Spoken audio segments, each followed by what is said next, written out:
Hello, my dear friends. How are you doing? Hope you are having an amazing day and not having to deal with drama.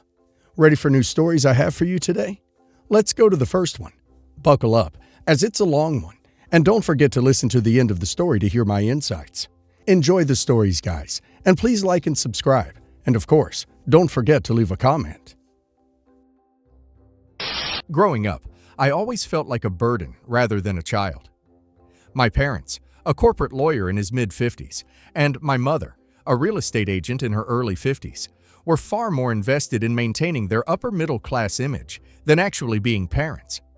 They'd had me relatively young, and it often seemed like my existence was more of an inconvenience to their lifestyle than anything else. In our family, appearances were everything, and my parents liked to project this image of success and stability. But behind closed doors, things were very different. While I didn't realize it as a kid, I know now that they treated me less like a daughter and more like an unpaid helper. Any achievements or dreams I had were either ignored or belittled. I'd bring home good grades or get awards only to have them brush it off, saying it's not a big deal, you're supposed to do well. Over time, it became clear that my value in their eyes depended on how I could either uphold their image or reduce their burden. But things really escalated when I was in my last year of high school. Out of nowhere, my mom lost her job. She never gave me a clear explanation of what happened, so I still don't know if she was let go or quit voluntarily, but she stopped working entirely. Around the same time, my dad was fired from the law firm he'd been with for years. Losing both incomes, their once perfect life started crumbling, and they were struggling to keep up with the mortgage payments, bills, and all the other costs they'd been accustomed to affording easily. Suddenly, all their pent-up frustration, desperation, and financial instability were directed straight at me. I had been working hard in school, balancing my studies with a part-time job, so I could save up for college and contribute to my own expenses. Eventually, I earned a scholarship that would cover most of my tuition. A huge relief given my parents' financial situation. But when I shared the news with them, expecting at least a small sense of pride or encouragement, all I got were questions about how that scholarship money could be useful to the family. My dad started dropping hints that I should stay home, give up the scholarship, and work full-time to help with their financial burdens. And my mom even suggested that college could wait, and that a real adult would help out their family. The final blow came when I found out that the modest college savings fund my late grandfather had set up for me had been completely drained. They'd used it to pay off some of their own debts without telling me. When I confronted them, they had no apologies, just explanations about how it was necessary to keep our family afloat. I was devastated, and I remember feeling like I'd been cheated out of a future they had no interest in seeing me achieve. It became clear that in their eyes my dreams, my future, and even my well-being were all secondary to their own needs. At that point, I knew I had to leave. So at 18, I packed up what little I had and moved to a nearby city to attend college on my own. I worked multiple jobs to get by, juggling my studies with waitressing, tutoring, and any other work I could find. It was hard, but being away from them felt like a weight had been lifted off my shoulders. There was finally a sense of freedom, even if it meant I had to struggle, and I kept my distance, only reaching out on holidays or for obligatory family calls, hoping that maybe the time apart would lead to some kind of change in how they saw me. Fast forward a few years, I finished my degree and received an offer for a full-time job in another state. The job was everything I'd worked for, with a good salary, benefits, and a chance to finally build a stable life. I moved again, this time hundreds of miles away, and started fresh. I felt so free to be able to afford my own apartment, to have friends who cared about me, and to finally live on my own terms. The dream had come true, and for the first time, I felt like I was where I was supposed to be. 2 years had passed since that move, and I hadn't heard a word from my parents. I thought they'd finally accepted that I was done catering to their needs. But a week ago, I received a message from them saying they wanted to reconnect and were planning a visit with a special surprise for me. They kept saying that I would be so happy when I got this surprise, and as though nothing had happened. Like we were just a normal family that had simply lost touch. Their message left me stunned. Here they were, reaching out after years of silence, pretending as if they hadn't manipulated and controlled me all my life. acting like we had some wonderful family bond that could be reignited with a simple visit. Given our history, I couldn't help but feel suspicious. Every surprise they'd ever had for me was a way to guilt trip or manipulate me. When I politely declined their visit, they didn't take it well, and I soon began receiving messages from other family members all trying to guilt me into changing my mind. They said things like, "Your parents are reaching out because they miss you, and it's time to let the past go." And some even hinted that I was being too harsh and that my parents were only trying to make amends. It felt like everyone had conveniently forgotten all the sacrifices I'd made just to break free from their control. And the guilt tripping continued, with messages suggesting that family is family no matter what, and that everybody deserves a second chance. But after everything I'd been through, did I really owe them another chance? I'd spent years carrying the weight of their mistakes, sacrificing my peace, my savings, and my dreams to help them maintain their perfect image. I had put my own life on hold just to keep them afloat, only to be discarded when they no longer needed me, and now that I'd finally built something for myself, they wanted back in. So here I am torn between the family I was born into and the life I fought to create on my own. And part of me wonders if I'm wrong for wanting to keep my distance, for finally choosing myself over the people who only saw me as a means to their own ends. I know what my parents are capable of, and I know that this surprise is likely just another way to manipulate me. But I also can't shake the feeling of guilt they've instilled in me. The feeling that maybe I owe them something just because they're my parents. Reddit, am I in the wrong for wanting to be free after everything my parents put me through? Am I wrong for refusing to let them back in when I finally have a chance to live on my own terms? OP doesn't owe them access to the life she built in spite of them. They drained OP's college fund, tried to derail her scholarship, and only reached out once OP was stable and successful. The fact that they announced a surprise visit, instead of asking if OP was comfortable, tells everything. People who genuinely want to repair a relationship start with accountability and apology, not grand gestures and pressure. OP needs to protect her peace, and now let's hear community's opinion. Notice how they didn't lead with "we're sorry." They led with "we're coming with a surprise." That's control disguised as affection. If they truly wanted to reconnect, they'd respect your hesitation, acknowledge the drained college fund, and give you space to decide. The extended family guilt campaign is also telling. Healthy reconciliation doesn't require a PR team. If you do consider contact, do it on your terms. Phone call first, public place, clear boundaries. But you are absolutely not wrong for saying no to them. The guilt you're feeling isn't proof you owe them. It's proof of how effectively they conditioned you. You were parentified at 18 and treated like a financial resource, not a daughter. Now that you've succeeded independently, they likely see stability and opportunity. Reaching out after 2 years of silence suggests they need something. Real accountability sounds like, "We were wrong, we hurt you, we stole from your future." Not, "We have a surprise." Your nervous system is reacting for a reason. Listen to it. You're not wrong for wanting distance. At the same time, closure sometimes requires clarity. If you ever decide to engage, do it cautiously and without obligation. You don't have to host them. You don't have to forgive them. You don't even have to respond beyond a single message. But ask yourself, would hearing them out give you peace or reopen wounds? Either answer is valid. Just make sure your decision is rooted in protecting yourself, not in reacting to guilt they planted years ago. Update 1. First, I want to thank everyone for the outpouring of support, comments, and messages. It's overwhelming in the best way possible to hear from so many people who have been through similar situations and to receive advice from those who understand how hard it can be to set boundaries with family. Reading through all of your experiences has really helped me gain clarity about my own.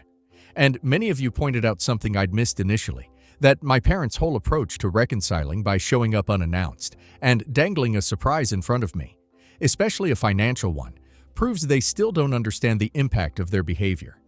If anything, it seems they still think of me as someone they can control or appease with money, instead of addressing the root issues. After posting the main story, things actually escalated on their own. Yesterday morning, I got a call from my aunt, my mother's sister, who has always been more of a bystander than a supporter, but occasionally reaches out to give family advice, and she didn't waste any time asking me why I'd refused to let my parents visit. What was going on? Apparently, my parents had confided in her about their plans, including the surprise they were so eager to spring on me. And according to my aunt, my parents have supposedly been seeing a family therapist for the past year. They told her they'd been reflecting on how they treated me in the past and had come to realize their mistakes. And the surprise they'd been planning was, according to my aunt, a trust fund they'd set up in my name using some of their savings as an apology and as a way to make things right. Believing this gesture could mend our relationship and show me they were committed to change. Hearing about the trust fund just confused me. On one hand, the fact that they had saved up to create something they thought would benefit me felt like an acknowledgement of some sort, and part of me wanted to believe they genuinely changed.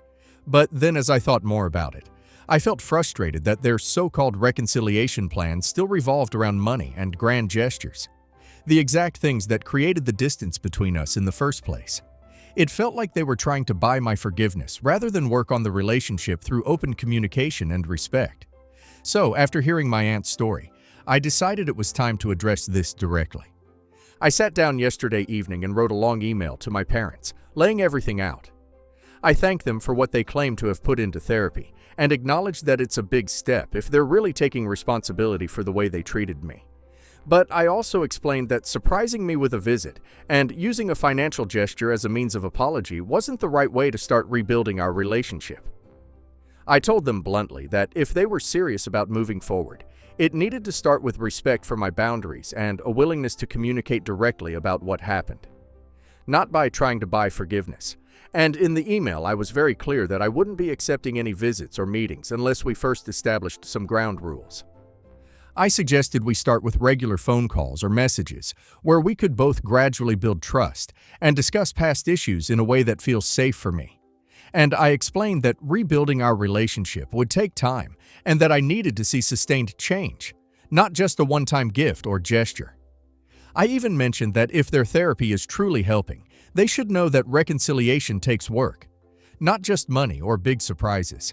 And after hitting send, I felt a huge wave of relief. For the first time in a long time, it felt like I was setting the terms of how this would go. The next morning, I received a response from my parents, and it was a lot. They were polite at first, saying they appreciated my honesty and were open to following my lead if it meant fixing things. But then as the email went on, it was clear they were already backpedaling. My mother wrote paragraphs about how families shouldn't need rules or formal boundaries, and that if I truly wanted to make amends, I should have been more willing to let them visit and talk in person. And my father's part was more straightforward, saying he felt hurt that I rejected their gift, that it took them a lot of effort, and that he felt disrespected by my refusal to accept their attempt at reconciliation. It felt like they were shifting the blame onto me, implying that by setting boundaries, I was the one refusing to reconcile. And as if that wasn't enough, my mother also included a line about how I've always been independent to a fault, which stung. I realized then that they hadn't really changed, and they were still framing everything as my fault. My inability to be family-oriented or forgiving enough, and reading through it felt like another slap in the face, as if they were ignoring everything I'd shared about my struggles and still twisting it to make me seem ungrateful. Later that evening, I got another call from my aunt. She had clearly spoken to my parents after they'd received my email and was now calling to reason with me, though it felt more like a guilt trip. She kept saying things like they're really trying. It's not easy for them either, and maybe you're being a bit too harsh. They only want to show they've changed, and she even mentioned that their therapist had apparently encouraged them to reach out and that their surprise fund was a product of these sessions, as if that somehow justified their entire approach. It felt as though everyone was trying to convince me that accepting their gesture would fix everything, when deep down I knew it wouldn't. And by the end of the conversation with my aunt, I was exhausted.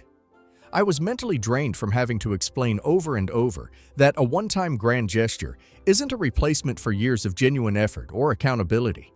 And I kept asking myself why they couldn't just respect what I needed, why it was so hard for them to communicate with me directly and consistently. All of this felt like more of the same manipulation I'd grown up with, just dressed up in different words and actions.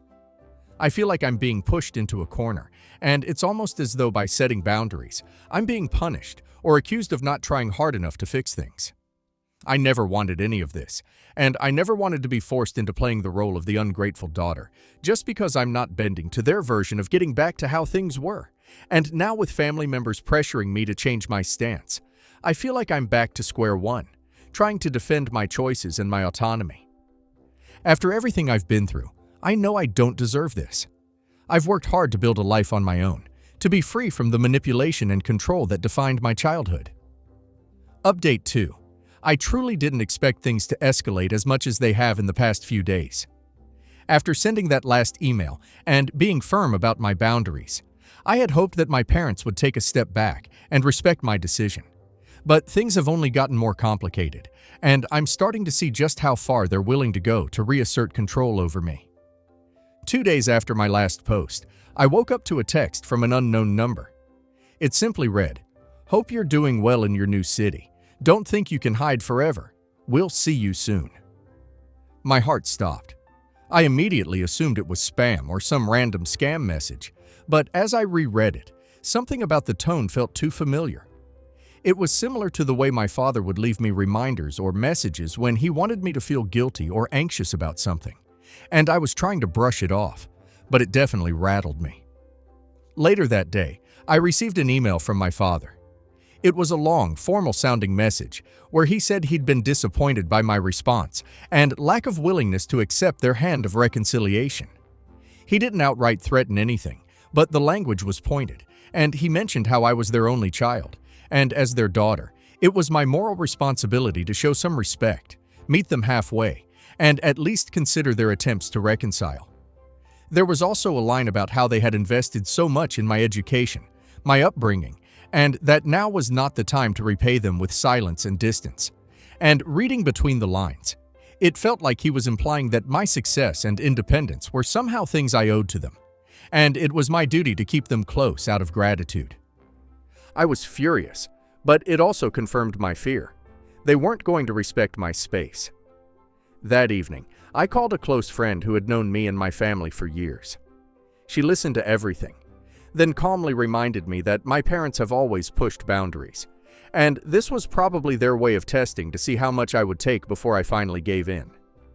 She told me it was okay to keep my distance, and that I wasn't obligated to let them back into my life on their terms, especially if it was causing me so much stress.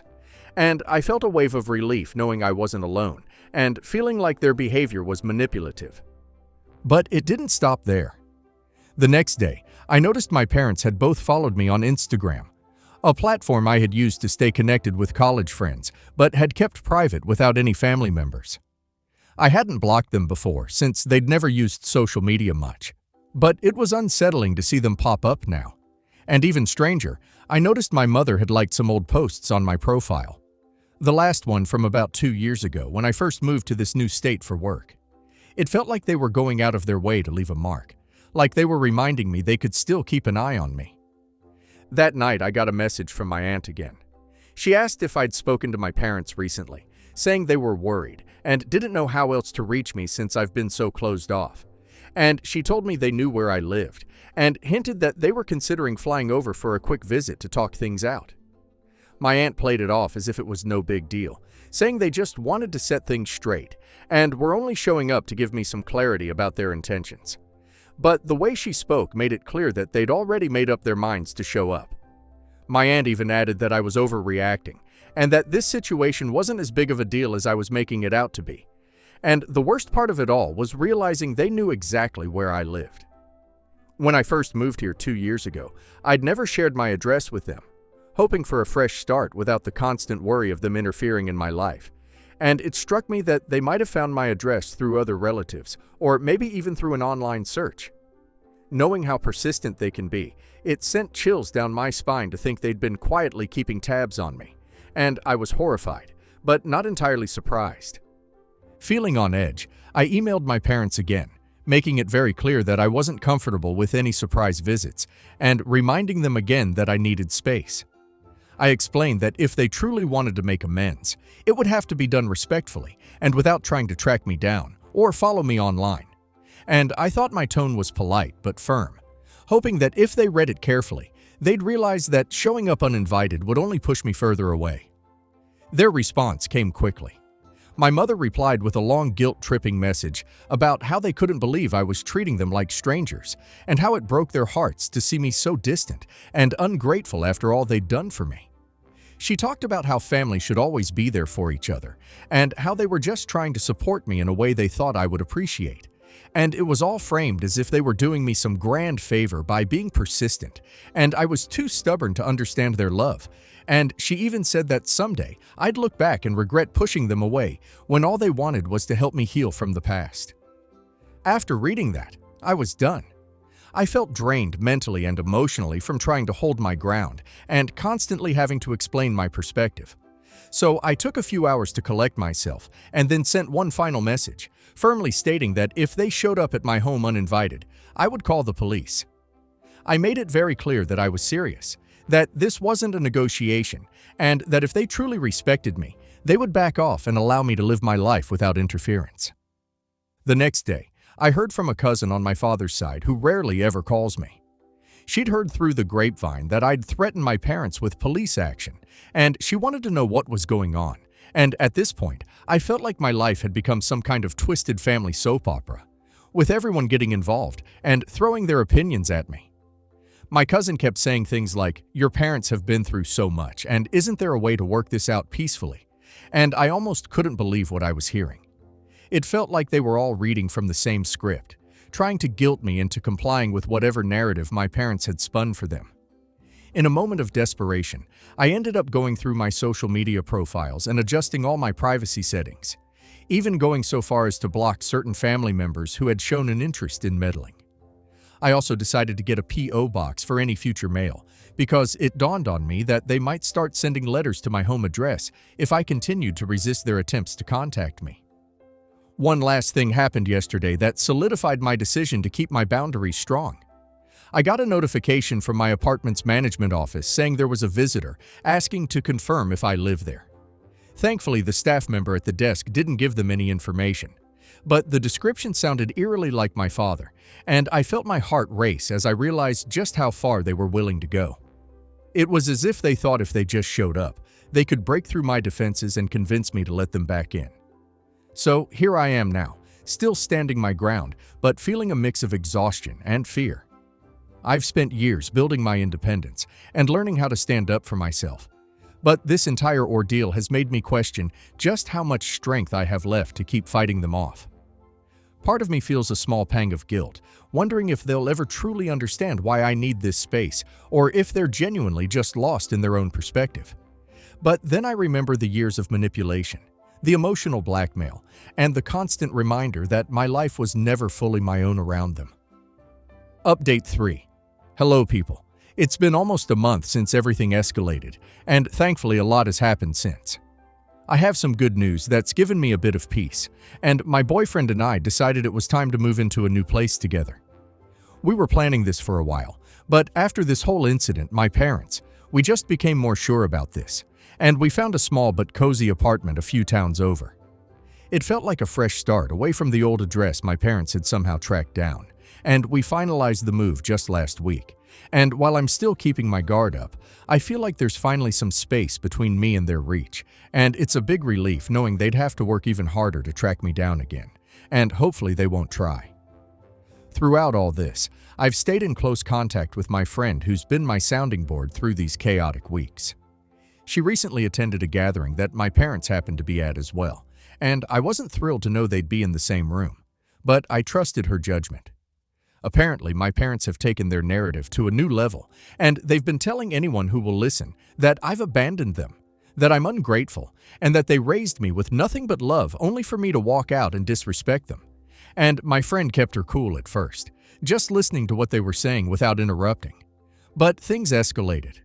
According to her, they painted a picture of me as some spoiled brat kid who had used them up and left once I didn't need them anymore. And they spoke about my disrespect for family values and how heartbroken they were by my refusal to forgive them. And my mother apparently even went so far as to talk about all the things they'd supposedly sacrificed for me growing up, spinning it as if I'd turned my back on my duties to them. I was absolutely disgusted to hear this, and everything they were saying was so twisted, such a warped view of the reality I'd lived through. And it hurt to know they were spreading this story about me to people who didn't know any better. But what else could we expect from them, right? But my friend didn't let it slide. She stepped in directly, called them out in front of everyone, and laid down the truth. She told everyone there about the years of manipulation and emotional abuse they'd put me through, about how they'd repeatedly dismissed and controlled me, used me for financial help when it suited them, and only turned to me now out of convenience. And she brought up the fact that they tried to track me down, ignored my boundaries, and even attempted to show up unannounced despite me asking them not to. And she didn't hold back on any of it. I was in shock hearing her recount it, and she truly went to bat for me in a way I didn't even know I needed. The most surprising part was that my parents didn't deny a single thing she said. They sat there quietly listening, with only occasional mutterings of, "We did a lot for her," or "but she's our daughter." And not once did they attempt to refute what she was saying. They didn't deny their actions or explain their side. They just looked uncomfortable and embarrassed. And from what my friend told me, it was clear that for once they were facing people who weren't going to automatically take their side. And they couldn't control the narrative anymore, and I think it finally hit them just how much they'd messed up. After that, my friend said there was a noticeable shift in how people were interacting with my parents, and they lost that social status they'd once relied on. People who used to flock to them were now keeping their distance, unwilling to get involved in the mess they'd created, and they were left to fend for themselves, stripped of the support that always leaned on to boost their image. I didn't realize until then how much they valued that external validation, and how important it was for them to be seen as respected members of the community. And now that they'd been exposed, they'd lost the facade that made them feel powerful and in control. Despite this, they didn't stop trying to get through to me.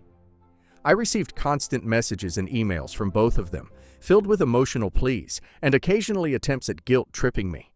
Some long drawn-out letters about how I'm breaking up the family, tearing them apart, and disappointing them in ways they never thought possible. And they've even tried calling from blocked numbers, leaving me lengthy voicemails that I've stopped listening to altogether. And this went on for a while. I decided I needed to take a stronger stand. I sent them one final email, a simple but clear message telling them that if they didn't stop this harassment, I would involve the police, and I warned them that their actions were crossing into territory that could be legally classified as stalking, and that I wouldn't hesitate to file a restraining order if they continued.